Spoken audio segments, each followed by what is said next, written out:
Ve'aya ki tavo el haaretz, et voilà quand tu viendras sur cette terre. Ce verset, on peut l'interpréter comme la descente de la Neshama sur la terre. Quand tu viendras sur la terre, c'est la Neshama qui descend sur terre dans un monde matériel.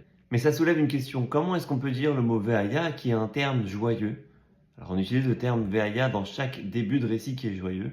Comment on peut dire ça sur la Neshama qui descend sur terre alors qu'elle descend d'un endroit élevé près d'Hachem vers une terre qui est complètement matérielle et avec des mauvaises choses a priori? C'est pour ça que le verset continue. La terre qu'Hachem, ton Dieu, te donne. Cette terre, c'est Hachem qui t'a envoyé dessus. C'est Hachem qui te la donne. Hachem est la source du bien et tout ce qui vient d'Hachem, c'est du bien.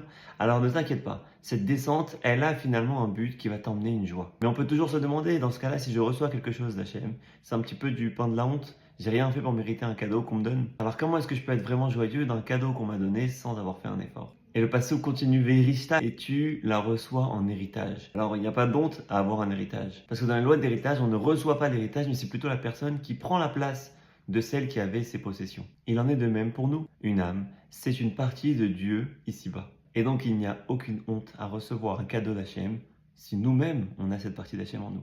Enfin, le passage termine par Ve'ashav taba, et tu t'y installeras. Et c'est la deuxième raison pour laquelle il n'y a pas à avoir honte de ce don. Tu vas t'y installer, tu vas travailler la terre et tu vas devoir raffiner cette terre. Nous ne recevrons donc pas ce cadeau gratuitement, mais on a bien quelque chose à y rajouter. Un travail, un effort que l'on doit faire qui nous fera mériter non seulement la place que l'on a, mais aussi le salaire qui va avec. Le tchabès.